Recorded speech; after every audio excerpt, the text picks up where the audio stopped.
Yeah. Well, thank you, Whip. It is great to be back. And even more importantly than that, it's great to be in remission from cancer. It's been a long battle, about 6 months long, but God answers prayers, and there have been a lot of prayers. And thank everybody for the support and prayers along the way. And you surely don't get through this alone. But I was looking forward to coming back, and now it's great to be back. It's great to see all of you. Happy Valentine's Day to everybody, especially happy Valentine's Day to my wife, Jennifer. So she's back home. But I tell you what, we got right into the business of what this Congress and especially what this majority has done, and that's taking our job seriously and doing the tough work. We brought back up the impeachment of Secretary Mayorkas. I want to thank Blake Moore for giving us the opportunity to reconsider the vote. And him procedurally making sure we had that opportunity so that we could send a statement once again that we, this House Republican majority, care about border security. And in a town where everybody should be concerned about what is one of the biggest crises facing our country, the fact that we've had millions of people come across our border illegally, including people on the terrorist watch list, drug dealers from Mexico, the cartels having operational control of our southern border, to the point where they're bringing drugs in that are killing 150 young people in America every single day. That should matter to everybody, especially the President of the United States, and especially the Secretary of Homeland Security, who, as Chairman Green's committee, did a methodical job of pointing out over months and months of building this case that this secretary has failed to do his job. He's let down the American people. And the American people want a secure border. And people have asked, what's the point of impeaching the secretary if the Senate's just going to discard it? I don't know what the Senate's going to do. I gave up predicting what the Senate might do. But I will tell you this. If the Senate just discards this, like they do so many other important issues, like H.R. 2 that we sent over 6 months ago, where we came together as a Republican majority and passed the toughest border security package that we've ever seen come out of Congress, at least since the 1980s.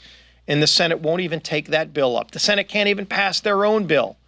And if they ignore this and just throw it in the trash can without taking it as seriously as the American people do, then there will be accountability and consequences to that action. So it's on the Senate.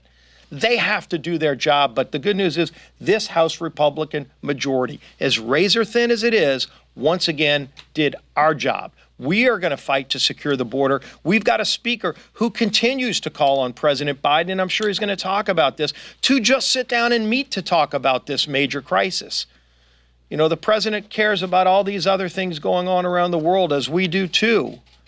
But if you don't care about one of the biggest crises facing our country, to the point where the president won't even sit down with the Speaker of the House to talk about ways to solve this problem, when we've laid out a number of different options, not just laid them out, we passed them, which is not easy to do.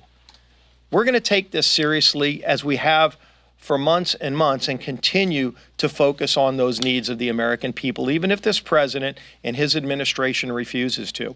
One other issue that we're going to be bringing up this week, and there's others, FISA is going to be a big fought-out issue tomorrow, but on Friday, it was talked about earlier, August Pfluger's bill on the LNG exports. When President Biden, just a few weeks ago, said he was going to ban LNG exports in America, all that does is embolden our enemies around the world. If he does it because the far left extremists on the left and environmentalist groups are threatening him and saying, stop supporting fossil fuels in America. I don't know if the president knows this or not, but let me tell him, if it's not the first time he's heard it, I sure hope it's not the first time he's heard it. There is nobody in the world that produces energy cleaner and more efficient than the United States of America.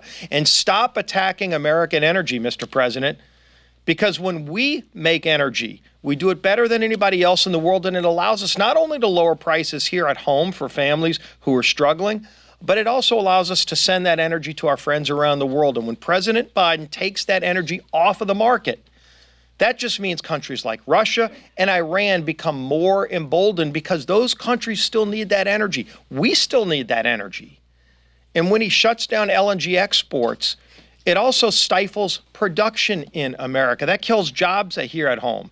And again, the cleanest place to produce energy in the world, and it raises prices on families who are struggling. Why on God's earth would you want to do that? We have a bill to reverse that ridiculous, crazy, insane policy, and we're going to have that vote on Friday as well. So we're going to keep doing our job here in this majority, and the guy leading the way is our Speaker, Mike Johnson. Take it away.